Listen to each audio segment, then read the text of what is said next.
right, I'm here with David Jaffe at the Drawn to Death booth. I just played a few rounds of Drawn to Death.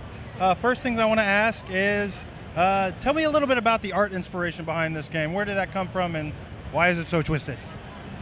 Well, I mean, it started out as just stick figures, right? So yes. I was like, honestly, I don't draw well, and I wanted to I was doodling the idea of doing a dodgeball game. And I drew a stick figure throwing a dodgeball at this other stick figure, really violent. And I was like, oh, let's do like hyper violent, big-headed stick figure dodgeball, whatever. And from there, it just kind of evolved into stick figure shootout, which is what we called it for a while. And then eventually we started thinking, what is this actual notebook? What are these things in? And it just made sense to start to understand that this was in a high school kid's notebook.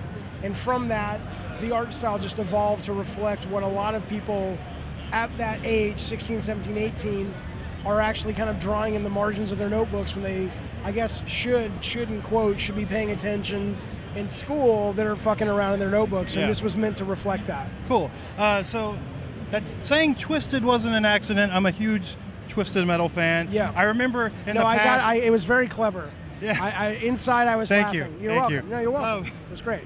In the past, I've heard you say that like Sweet Tooth was kind of like if there was one character you kind of identified with, it was Sweet Tooth. Is there anybody in this game? Do you have a favorite character?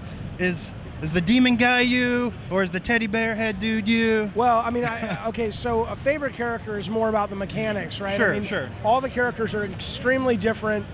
Ideally, it's going to take players a long time to really suss out the essence and nuance of the characters. They have counters against each other. They have pros and cons against specific characters, multiple weapons that are exclusive to them. So in that sense, I probably like Alan the most because I like that he can go invisible. I love his attacks he does with his chainsaws. I love that all the other characters in the game have to find health packs, but he self-heals on his own. So there's a lot of mechanics I really love about that character. Yeah. In terms of emotionally, which one? I don't know. I mean, in the past, I would say probably Johnny Savage, who's the punk character. Yes. Because the punk character really is meant to represent the kid in class, and he ends up drawing. All these characters have been drawn in this kid's notebook for a while, but Savage is like the newest character that he draws when he meets this girl that he really likes, and so that's like the best of him, like the more aggressive side of him. Cool. And I like the idea of that. Maybe I've done a lot of really dark characters in the past. Savage is pretty dark too, but it is a little bit more positive, I guess, maybe. Gotcha. So as I get old, maybe I'm not as... No, that's great. More positive. We should all be more positive. Son of a bitch, so I don't know. Okay, so one of the things I love about Twisted Metal is the level design. And I did play this map, and it's like really vertical. There's lots of ways to get around.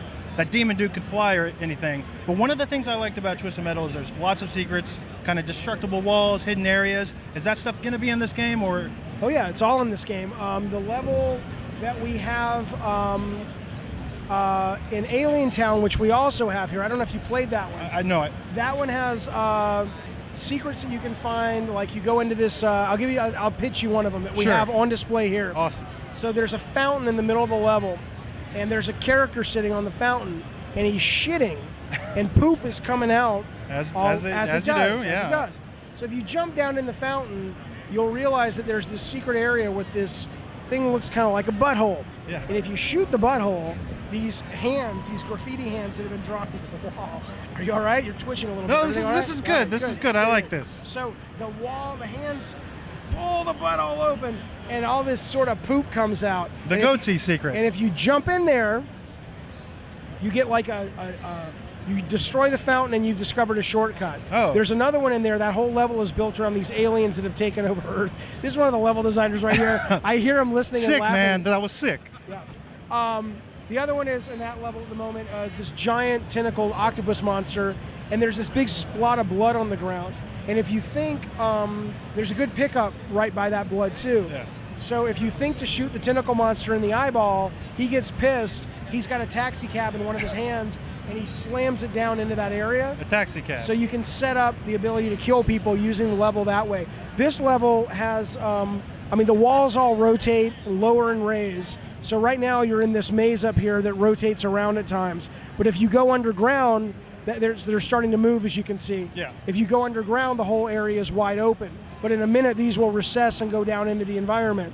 There's also these giant stone columns that you can find these hidden buttons, and they'll smash your opponents and come down on them. Wow, that's so really absolutely, cool. A lot of that level Sure. design stuff is built into every level. Some of it is conceptual and just meant to really reflect the kid and his taste and his kind of silly humor. Gotcha. And some of it is pure gameplay. All right, well, let's talk about modes a little bit. I know, like with Twisted Metal, the last one, you were trying to really think outside the box, like with Nuke Mode, for example. Yeah. Is there anything that's kind of crazy or fits the Twisted universe of this game? Yes and no, but not. So Nuke taught me a really important lesson, which was cool idea, but it's just you've got to have such a huge player base. Yes. That really is committed to that kind of team sport. Yeah. That if you don't have enough people playing, all that work that went into that mode is dead. Yeah. Right. So that was it doesn't mean never do a mode like that again. It just means, build a fan base first that's big enough to sustain it. But the bigger thing, though, is that this game, the core is 4-player free-for-all. We have 2-player, we have team modes, which we'll have at launch. We have some last man standing, and we're going to be doing new modes as we go. However, everything's built on the foundation of 4-player free-for-all. It's 4 players, and it's free-for-all because it's not just a shooter. We really are trying to make a brawler meets a shooter. So we want to look at things like Quake and Unreal Tournament and Power Stone and Mortal Kombat. You're saying good games. Right, absolutely. But the idea, though, is that, like I said, all of these characters have all these different abilities and counters. So, for example, if you play if you play Johnny Savage, he's got this guitar on his back. It launches this demon out into the environment. If you detonate that under any character, they'll take damage. But if you detonate it under Diablo Tijuana, who's our cowgirl, she has a kneel ability, okay? If you kneel with her, she'll do 2x damage. But if you kneel while that demon is underneath you, she'll absorb the demon into her body and get like 100 extra hit points. But Cyborgula, if you're flying around and you're Cyborgula, if Johnny Savage shoots the demon and gets him while he's flying, the demon... Great names, by the way. Yeah, the demon will do 2x damage. Now, I'm telling you all this because what we want to do is, it's like, oh, well, where's the modes? Where are the modes? For us, we want to build the free-for-all deathmatch and team deathmatch to be... We think there's more to do in deathmatch. We think we can make it a smarter kind of game. Well, cool. More depth, more nuance. And so we're less about creating all kinds of modes at the moment and more about how do we just squeeze a lot of deep, meaty gameplay out of this core mode. Which I've noticed, like Twisted Metal, players have a lot of health bars. Is that absolutely? Is that one of the reasons I like Twisted Metal is because there's sort of a narrative to any combat encounter. It's not just whoever gets the jump on the other person. That's a great way of putting it. A narrative. Yeah, no, that's what we want here. I mean, we're not done tuning. I don't know if when you played it you felt it was too short, too long, or just right, but it's getting there. The dodgeball took a while to kill somebody, but yeah, I mean, well, no, it was okay. So you were probably just throwing them. Yeah, well, that's a dodgeball. You throw it. But you can throw it and bounce it. If you bounce it, it does 2x. If you run with it, it drags along the ground and heats up and catches fire, does 3x. And then if you run and jump and hold jump in the air when it's on fire, he'll twist around and throw it. It does 80 hit points of damage. So there's a lot of hidden depth there. Almost every weapon has multiple stages and functionality because, again, the idea, and I don't know if you even called on the hand to help you. Yeah, with the pencil, or no, it smashes. Four different moves. You can only call on the hand 3 times a game, so you want to make sure you're calling on that at the right time when you really need it. So again, we're really serious about making something that, yes, on the surface, it's really fun. Hopefully people think it's fun to pick up and play. But we want to make a game that for people who like it, it's deep, it's nuanced, there's a lot of strategy there for them to sink their teeth into. All right, well one last question. Plural, teeth. Sink their teeth into. Teeth. Sink, yeah, whatever. All right, let's do this. All right, so you were talking about player base. Maybe that was the problem with some of these modes. And in Twisted Metal. Yeah. Now, you went free to play with this game. Yes. Is there anything you could tell all the people who are scared, who need reassurance that free to play doesn't mean that you're going to milk them for money or whatnot? Well, the good news is it's free to play. So you do not, obviously you don't have to do anything. I'm not your fucking dad, okay? but it's free to play. Yeah. So give it a shot if you're interested. That's the best thing I can tell you. However, let me get specific.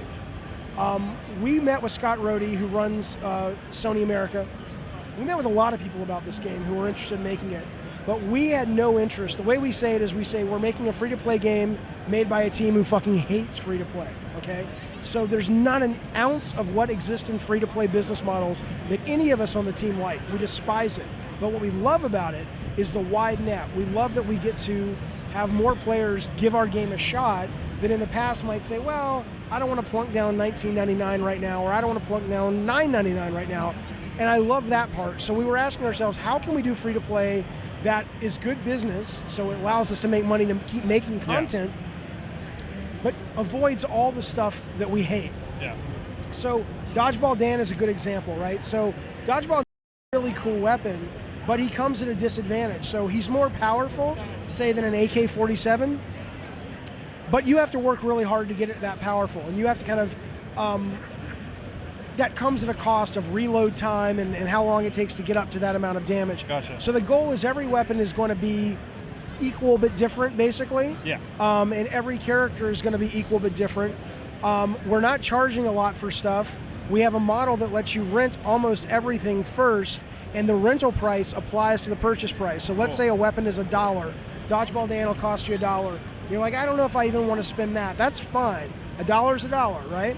But if you spend a dime, you can rent him for about 3 or 4 or 5 games. And if you like him, then you can buy him. You can rent him all day long, and eventually you'll pay him off. But if you decide to buy him, he's only going to cost you 90 cents now. Cool. Or if you say, fuck it, I don't like it, you're only out 10 cents. So we really are doing a lot of cosmetic stuff, a lot of stuff that is about skill-based. There's not a single part of our business model that lets you pay to get ahead of anybody else. Excellent. If the game doesn't work as a skill-based game, we have totally failed. Yeah. Well, if you need any reinsurances, that Fallout Shelter iPad game that they announced at the Bethesda press conference, it's currently making more money than Candy Crush. I saw that, but I don't know why. Is that a pay-to-win game? But they did it right, so people are actually don't feel bad about having to pay. All the impressions I hear. What are you great. paying for in that game?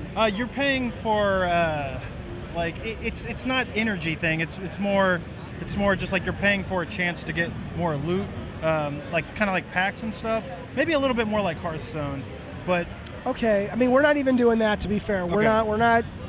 You can come on. I mean, what we are holding back from players if they haven't earned virtual currency or real currency is, you can't play with all the weapons. You can't play with all the characters until you've paid for that or you've paid for it with virtual currency. But what we're not doing, I mean, that's fine. The whole game isn't going to be unlocked right away. But we're not saying. We're not letting you, whatever you pay for, it's not going to be better, it's just going to be different. Even to the point, even if you level up these characters, which you can, a level 10 character is not better than a level 1 character. So even if you bought this at retail for $19.99, we're not even doing what a retail game like Call of Duty does. Yeah. I think I love Call of Duty, but after, I think it was Modern Warfare 1 or 2, suddenly I can start leveling up and getting better shit than you've got. Yeah. That's not skill-based to me. That's like, okay, you played longer, so we're not even doing that. So we're super hardcore serious.